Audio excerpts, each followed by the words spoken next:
Okay, it is me and my mic again. I'm having fun today. Can you tell?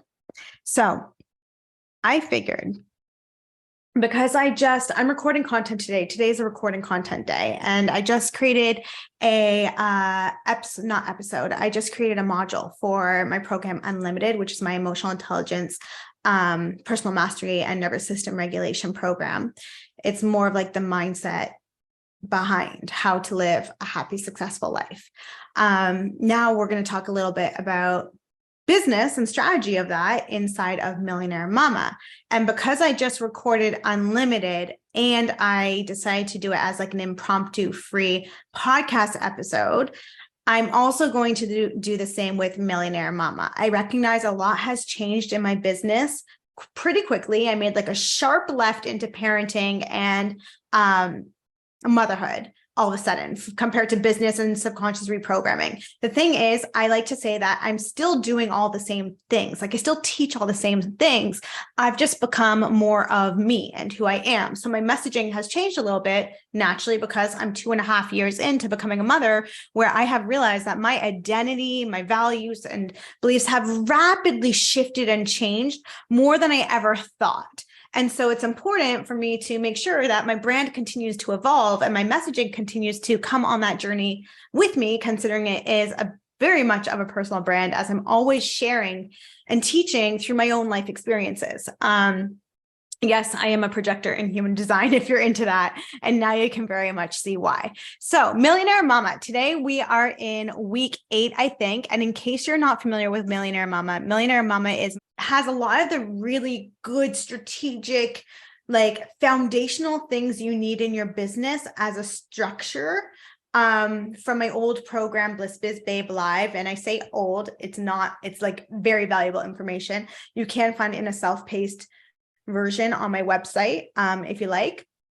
It's very valuable, but it's not the only thing you need to business. So oftentimes when we start in business, we think, oh, I got to learn how to sell and do the launch. I got to learn how to create an email list and do funnels and sequences. And yes, that is so important. And I am so good at that shit. Like my masculine in business is on point and my feminine in business is on point as well. And so Unlimited is more like feminine, the mindset stuff. It can be applied to life and or business. Millionaire Mama, this is business with a little bit of mindset, because Bliss Biz Babe has like no mindset. And as I've noticed as a mother, this is less about how to build a business, because you know that already, but I give you some foundations on things you're definitely going to want to think about. But we also acknowledge that at this level in our stage of life and in our business, our mindset and who we be and how we think and our decisions that we make is a little bit more than the strategy. So I give you the strategy, but we're also like, but who are you as the person that's gonna, execute the strategy? So we are in week 8 of that, and we're talking about automating, delegating, deleting, and team organization. Meaning, how do you grow and scale your business? How do you build a team? How do you recognize what tasks to outsource and at what type of, compensation? How do you become a CEO? Because up until that point, you're a solopreneur. You're the one who is wearing all the hats. And it can be very demanding at times. It can be very stressful. And chances are you're probably not operating at your fullest potential and fullest capacity in terms of revenue generation and success in your business, because you're doing too much. Imagine if you had 2 of you doing the same thing in your business at the same time. Naturally, you would get work done faster. It's the exact same thing in how you're operating your business right now. Chances are you're not the one who has to be creating the content, posting the content, editing the content, writing the emails, scheduling the emails, doing the ads, doing the stories, doing the reels, doing the Zooms, uploading the Zoom replays to the portal, managing a team, and selling, of course, and bookkeeping and finances. There's no way if you were doing all that by yourself, you could be more productive than somebody who has a team to back them up and run at the same time as them with them, right? So how do we get there? Because that's where we tend to mess up. And I have been growing my team now for 4 years, 3.5, 4 years. And I've learned a lot of team building mistakes and wins along the way. Obviously, there's been many evolutions of what our team has looked like. So Let's discuss first and foremost how to outsource. If you're in that beginning stages of entrepreneurship where you're like, I'm wearing all the hats or there's way too much on my plate, I need to find somebody in order to keep this going at the rate that I want it to go or to support me so that I don't self-sabotage or whatever it might be. Where do you start? Here's the very, very first thing I want you to do. I want you to grab a notepad or your journal. Keep it by your desk or wherever you work for minimum a week. If you can handle it, because the demands are high, I understand, which is why minimum. Ideally, you would want to do this for 30 days. But if your demands are high, your demands are high. It's just going to stress you out to do this for 30 days. But what I recommend is to have a journal and for a minimum of 1 to 2 weeks, track every single task you are doing in your business. The easiest way to do this is to have it, like I said, on your desk, open, or wherever it is that you work on a regular basis. Have it in front of you so that you can just log it every time you do a task. Like customer support, responding to an email. Okay, I did that. It took me 20 minutes to write that email, so I write down 20 minutes. We leave it at that for now. I'm going to show you what to do after. Next task, I recorded a podcast and created content. Okay, great. So how long did that take? That took an hour, maybe 2, depending if you're batching, whatever it might be. Okay, so creating content, 2 hours. Then what else did you do in your business? You probably created content and showed up on social media. So content creation took you 30 minutes. Okay, great. And then IG stories and brand awareness, let's call it, was what, 5 minutes, let's say? Okay, cool. Then you're also creating emails for your upcoming launch of your program. How long are you writing those emails? Okay, let's say you're doing like a full-on sequence. So that's going to be, I don't know, 5 hours, depending on how fast and creative you are, maybe longer, maybe less. But then you also got to schedule those emails. So that's what, how many hours are you putting into scheduling 5 emails? I'd say that's probably 1 hour. You're lucky. 1 hour. So you can then do that, make sure all the triggers are set up properly. Let's add on an extra 30 minutes just to make sure everything's spick and span and clean, ready to go when people receive it. So then you have your list. Then you're going to look at each task and write down who can do that role. Does it have to be me who uploads and schedules email? Or is that within my zone of genius only? No, someone else can do that. Does it have to be me to create the content of my coaching programs? Or can someone else do that? No, that is my genius. I need to be the one creating the content. I am the knowledge of the brand. My face is the brand. I am the brand. People are buying programs from me. Now, I could have my team in there if that's how I built it and if they're qualified and trained to, but they're not. So this is my zone of genius, right? If you want to scale your team and include other support coaches, you totally can. It depends on the overall grand vision of your business that will determine that. Okay, so then you recognize, you go through the tasks, you notice what are the ones that I can outsource that don't have to be me, and what are the tasks here that absolutely 100% must be me. Then you're going to look at the tasks that don't have to be you, and depending on your budget or finances in terms of where you're at, wanting to hire this first person, I recommend if you're making $5,000 already in your business consistently, it's probably time to hire a VA or some type of person. And at that level of income, it's going to feel like you don't need it yet. Like it's a bit of a stretch. Are you really sure I need someone at this stage? I can handle it myself still. It's that in-between phase where having that second person is going to support you as long as you show up as the leader that you are with the vision and impact and confidence that you have behind your purpose in your business. That little leap or in-between gap is what's going to stretch you into making sure that you continue innovating those courses, programs, or whatever it is that you sell. You continue innovating, period. And you have the manpower now behind you to make sure that you can move at a pace that goes beyond you, meaning you end up getting to 7K a month, 10K a month, because you have more people behind you doing the work now. You're starting to operate your business with systems in place, with strategies in place, with people in place to support you, because it's no longer a little idea in your head. It's actually time to scale it and to turn it into 3D form. So your time freed up in any of these places now allows you to go make more money elsewhere. Your coaching hourly rate is $150 and your admin task is worth a $15 an hour type of pay.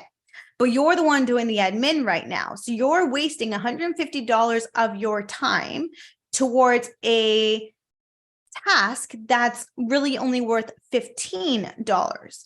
Whereas if you decided to outsource that, pay $15 to have someone else do that one task so that you can take that exact same hour and fill it up with a client for $150 an hour, you are automatically far more profitable.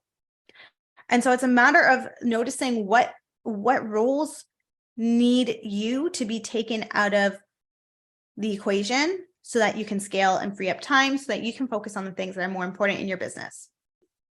That's when you're starting to move into CEO. So then the conversation says, okay, you have your person now, you're moving faster, you're making the money, and you're building a team. You're noticing how as you grow, certain tasks, certain projects are requiring other subcontractors. I talk really fast sometimes, and I notice that when I talk really fast because I'm really passionate, I like just trip over my words. I'm going to try my best to slow down here. So subcontractors, you're at a point now where your business is booming. You're noticing that as it grows, it has more needs, and you're learning to meet and fulfill those needs. So as you're growing, you're also deciding to do a podcast, and you get a podcast editor. And then maybe you want to explore some Facebook ads, for example, or whatever type of ads. Maybe you want to invest in, this one's not relevant, but I was going to say photography and branding. Maybe you want to hire a launch strategist or your next coach.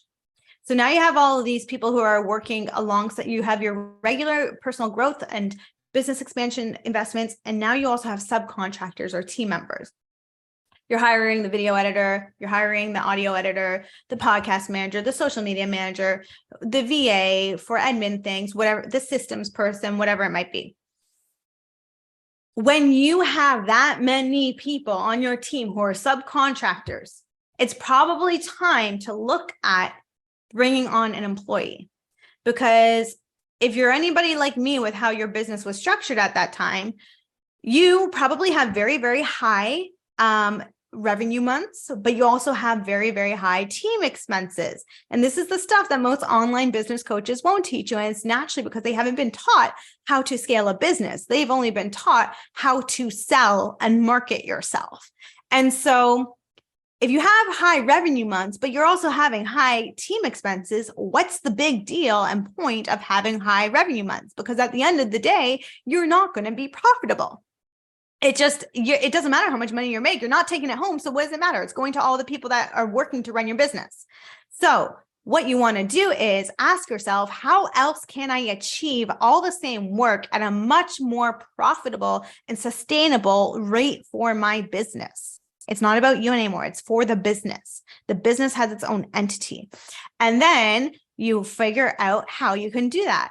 The key or answer for me was to find somebody young that I could train in all of those things, give them a part-time job because it wasn't even full-time hours, and save $4,000 a month right there. That means I can take home an additional $4,000 a month, or I could apply that $4,000 a month to the massive amounts of debt I had accumulated because nobody told me how to run a business. They taught me how to market myself and sell myself. So let's talk about mistakes I've made with team. That was one of them. The other one was holding on to the wrong people too soon. And this is one of my repeated patterns in team leadership. So that's another thing to notice is your team leadership. Are you leading your team? Are you leading yourself? And leadership is a much more emotional, mental journey than you think it is. It's really about mindset and healing those inner wounds and boundaries that you've created in your mind's eye and also in your heart that either support you or don't support you in becoming successful in what it is that you're wanting to achieve. If you have tendencies to be a people pleaser, chances are in your business, you're going to have the tendency to hold on to people in your team longer than you need to be. Deep down, you know they're not the right fit, they're not effective, or they're not efficient in their work, or they just don't share company values, or they're charging you they're costing you too much money, whatever it might be. There's going to be moments where you're holding on to certain people on your team just because of your people-pleasing tendencies and what it means to have that harder conversation of, hey, I think our time here together is lovingly done. That's hard sometimes because the people that you work with become family. They're the people who have literally supported you in bringing your vision to life. That's a big role to play. That's somebody and something that you should be deeply grateful for. So if you have people-pleasing tendencies, you might want to avoid that conversation rather than have it. And if you're going to be an effective leader, you have to have that conversation. So that was one of the things that I have learned through growing my team. Another one is hiring wide rather than narrow. So once upon a time, I had the very big vision of TA, which is now a different program. I've closed it down and I've opened up Total Recovery Practitioner with my mother. It is a 7-in-1 accredited coaching certification, just like TA was, Transcend Academy, with NLP, hypnotherapy, life and success coaching, time techniques, EFT tapping, trauma recovery facilitator, which is our unique curriculum, and the Awaken method, which is also our own unique curriculum. Opened this up with my mother for a variety of reasons, which I'm sure you know by now in other podcast episodes or through my Instagram stories and social media. With that, at the time when I was growing TA, so that was my little shameless plug. I'm just like, yo, Total Recovery Practitioner is coming. Stay tuned. If you are a TA alumni and you're listening to this, you have a special alumni rate to this program because you've already learned a lot of the information, but you just don't have the new component, which we felt was really, really necessary to bring to the coaching industry and the clinical space.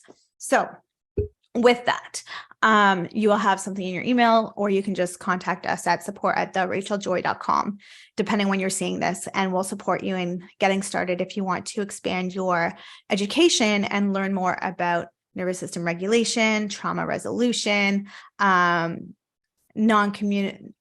communication, polyvagal theory, epigenetics. There's so much in this program. It's extensive. It's for the person who really wants to learn about the human mind, not just have a coaching certification piece of paper. It's like, you got to love this work and you want to learn this work. That's who it's for. So anyway, with TA, when things were booming, I had the vision of making it this global company.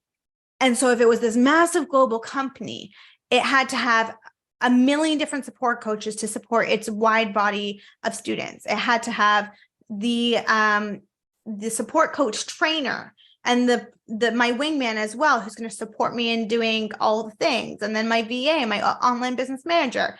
And I was so focused on growing wide rather than narrow. And that's how I got stuck in that role of where I was saying, I had all the different people and my expenses were so high. Whereas if I grew my team narrow with just one person or two people, the main people that I needed, who can do almost all the things at once until you can scale out to that level, you're going to be far more productive, effective, and profitable. Having a wide team works and it's what you need, but it's only what you need at a certain level. And oftentimes as young scaling business owners, we think if we need to scale or if we want to scale, we need to scale to that level. The thing is, there's an intermediate level where you're just hiring one or two main key players who can do the work with you, do most of it. And then as you generate even more revenue, you can then expand in even more and say, okay, you know what? You're doing all the things for me. And I know you do Canva graphics as well, but I know that's not your true zone of genius. So I'm going to start outsourcing like a branding and marketing expert.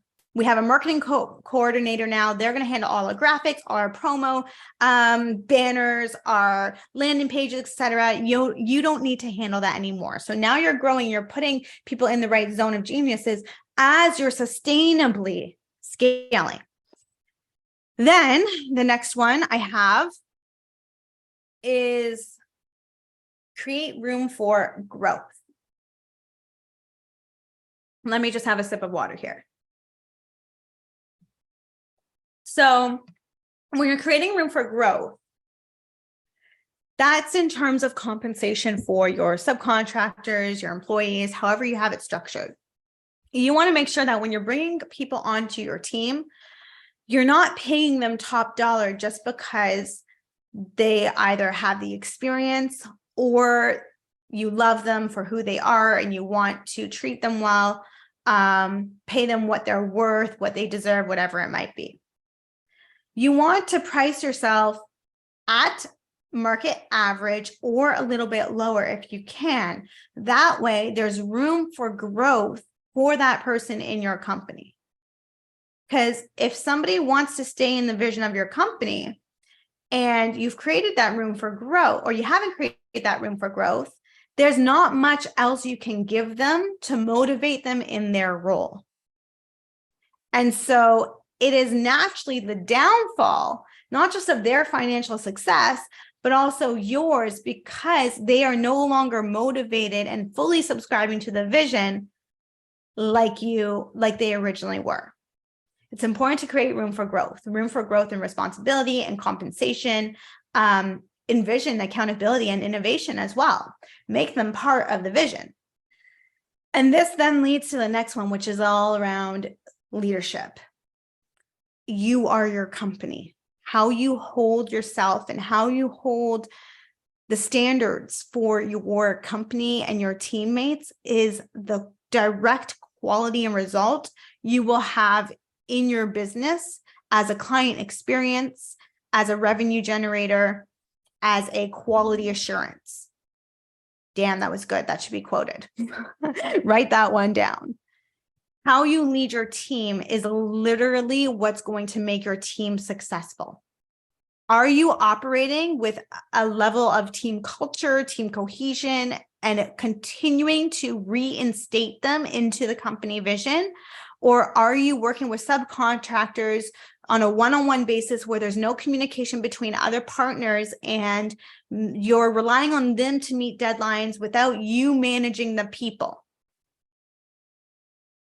When we start hiring subcontractors, oftentimes they end up managing us. But even though they're not a direct employee, it's important for you to manage them, take personal responsibility for the result of your company, and project manage, time manage,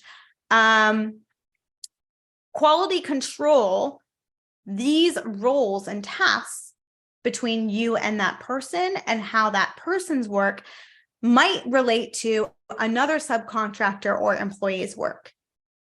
There's a chain of events that happens to get a business running, to get a certain result. You have to be the coordinator unless you're going to hire somebody to be that coordinator.